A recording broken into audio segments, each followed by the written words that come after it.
사랑하는 우리 아이를 위한 행복한 육아. 안녕하세요.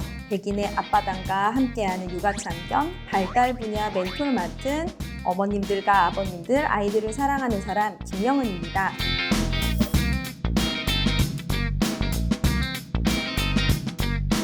오늘의 키워드는 바로 발달인데요.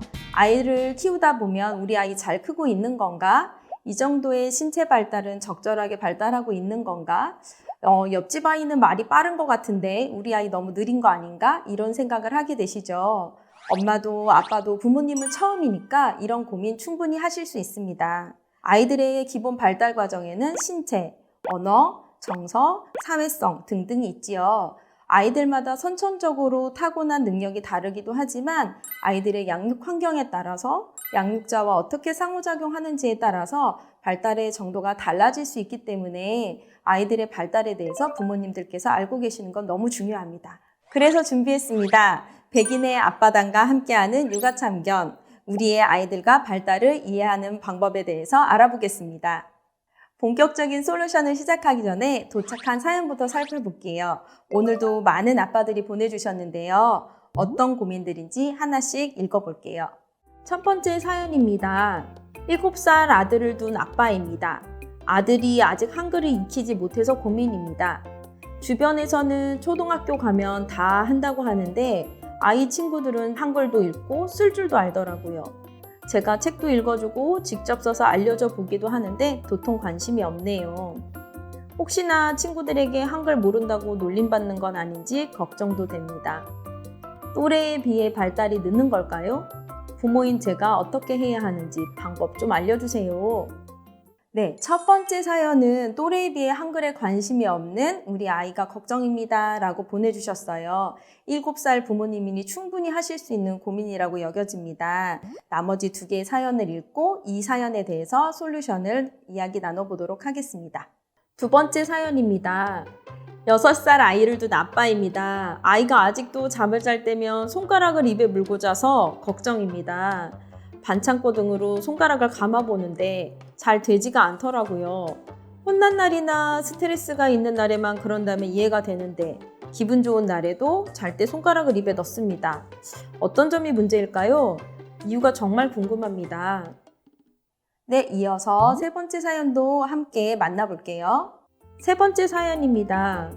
2 아이를 키우는 아빠입니다. 둘째 아이의 언어 발달이 느린 것 같아서 고민입니다.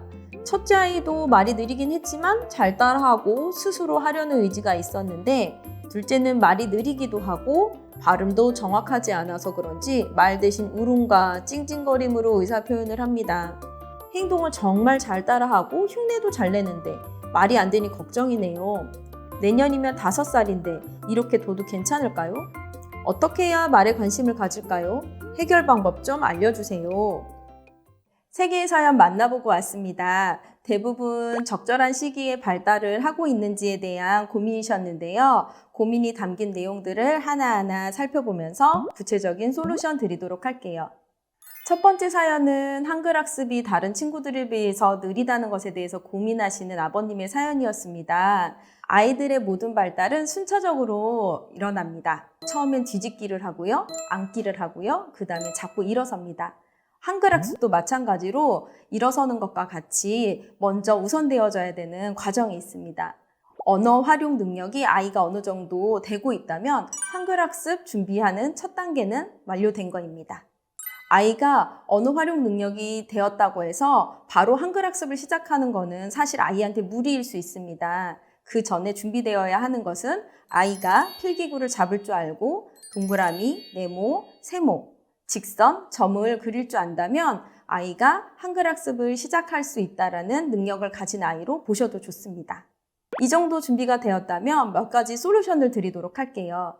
부모님들 보면 아이에게 글씨를 빨리 알려주고 싶어서 엄마, 아빠도 벽에 붙여놓고 냉장고, 화장실 이런 거 붙여놓는 모습들을 볼 수 있어요. 물론 그렇게 하면 한글 노출 자연스럽게 될 수 있고 아이가 한글 읽을 수는 있게 돼요. 하지만 한글은 쓸 줄도 알아야 하잖아요. 그러기 위해서는 자음과 모음을 따로 익히도록 하는 게 필요합니다.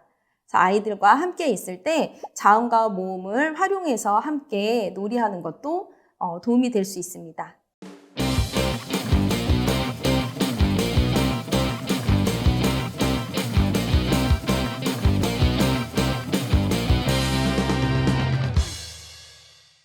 두 번째 사연은 손가락을 입에 물고 자는 것 때문에 걱정이 되신다는 사연이었습니다. 아이를 키우다 보면 손가락 빨면서 잠들기도 하고 불안할 때 손가락을 빨기도 하고 걱정되는 일이 없는데도 손가락 빠는 경우 종종 보게 되시죠. 아이들이 손가락 빠는 거 잠깐 구강기의 욕구 때문에 빨고 있다는 거 알고 계시지만 사연을 보내주신 분은 6살이어서 고민이 더 크신 것 같아요. 아이들은 이럴 때 마음은 불안해요, 염려돼요, 어떻게 해야 될지 모르겠어요 라고 마음으로 이야기하고 있는 것과 같습니다. 아이가 이런 속마음을 어떻게 표현해야 될지 몰라서 어떻게 풀어내야 될지 몰라서 손가락을 빠는 행동에 대해서 강압적으로 손가락 빨지 마, 지지야 이렇게 말하기보다는 아이와 눈을 맞추면서 빨고 있는 손가락을 살포시 잡고 어떤 게 제일 요즘에 힘들어? 뭐가 요즘에 제일 슬펐어? 혹시 긴장되거나 떨린 적 있었어? 이렇게 물어보면서 대화를 해보시는 것이 더 도움이 될 수 있습니다. 더 연령이 어린 아이들이라면 놀이로 해도 충분하겠지요. 손가락을 빠는 행동 대신에 당분이 좀 적은 사탕이나 대체 어떤 빨 수 있는 것들로 아이가 욕구를 해결할 수 있도록 도와주는 것도 한 가지 방법입니다. 이렇게 해보신다면 아이가 손가락 빠는 모습을 점점 줄어드는 걸 볼 수 있을 거예요.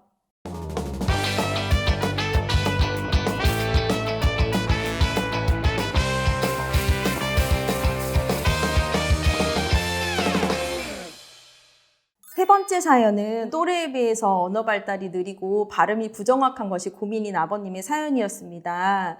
앞서서 한글 학습에 대해서 이야기했던 것처럼 언어 발달에도 먼저 발달되어져야 되는 것들이 있습니다. 아이들은 우선 몸으로 표현합니다. 그리고 울음으로 표현하기도 하지요. 이 아이도 그러니까 의사소통을 할 수 있는, 내가 원하는 것을 요구할 수 있는 아이이기는 하네요. 단 아직 언어로 말하는 것이 조금 어려운 아이인 것 같아요.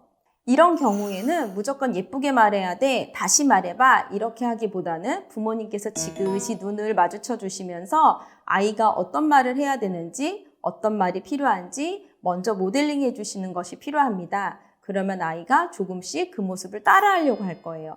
그때를 놓치지 마시고 맞아, 그렇게 얘기하는 거야, 옳지, 그럼 엄마가 들어줄 수 있지 라고 하시면서 아이의 언어 표현들을 조금씩 강화시켜 주시는 것이 필요합니다. 발음이 부정확한 아이들의 경우에는요, 우선적으로 몇 가지 살펴볼 게 있어요.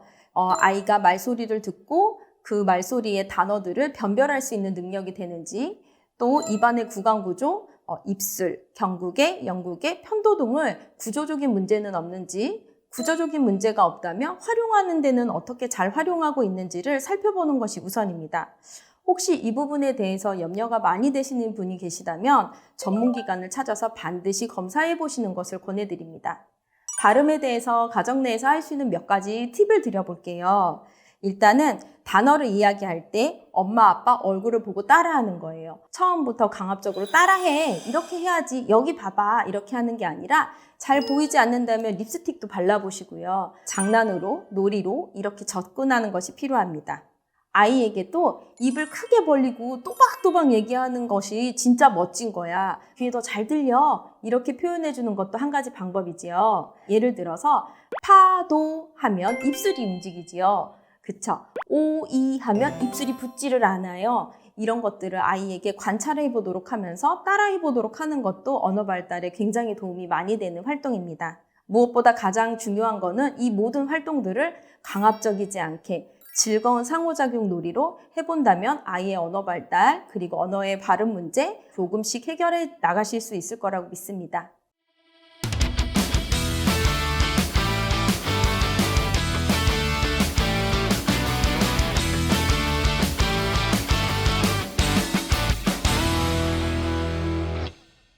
자, 여기까지 보내주신 사연에 대해서 살펴보았습니다. 그렇다면 어떻게 해야 우리 아이의 발달 과정을 잘 이해하고 도울 수 있을까? 지금부터 미션을 드리도록 하겠습니다. 발달은 연령에 따라 아이들의 발달이 모두 다르지요. 그래서 오늘의 미션은 연령을 나누어서 드리도록 하겠습니다.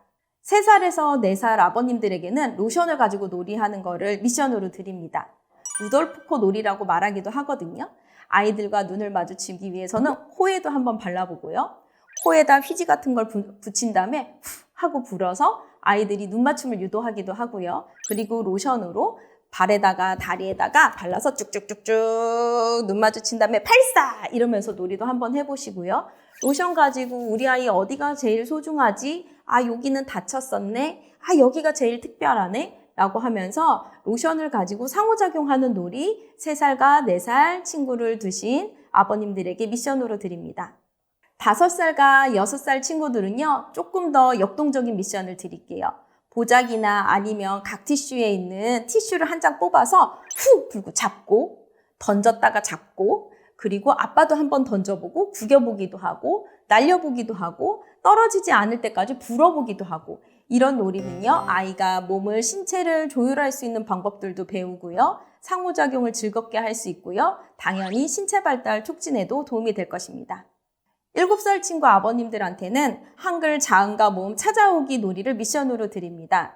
아빠가 이야기한 단어를 듣고 아이가 한글에 모음이든 자음이든 상관없어요. 무엇이든 찾아와 보도록 하는 거죠. 이런 미션들을 통해서 아이의 신체 발달, 언어 발달, 정서 발달, 그리고 조절하는 경험들을 아이들이 할 수 있을 것입니다. 백인의 앞바람과 함께하는 육아참견, 오늘은 아이들의 발달에 대해서 알아봤는데요. 알려드린 미션을 통해 아이들과 즐거운 시간 보내셨으면 좋겠습니다. 지금까지 저는 발달 분야 멘토 김영은이었습니다. 감사합니다. 집에서 아이와 함께 할 수 있는 간단한 놀이 하나 알려드리도록 할게요. 손탑쌓기인데요. 아빠가 1층 하면 아이가 따라서 2층, 엄마가 3층 하면서 다른 사람은 어떻게 행동하지? 내 손은 어떻게 조율하지? 이 상황을 나는 어떻게 즐겁게 놀 수 있지? 하면서 아이들이 가족 간의 유대감과 즐거움이 더 커질 수 있습니다. 이렇게 놀이할 때 로션을 발라서 1층, 2층, 3층 이렇게 하는 것도 도움이 되고요. 작게 1층, 2층, 3층 이렇게 놀이하셔도 됩니다. 이 놀이를 통해서 가족 간의 즐거운 시간이 됐으면 좋겠습니다. 꼭 한번 해보세요.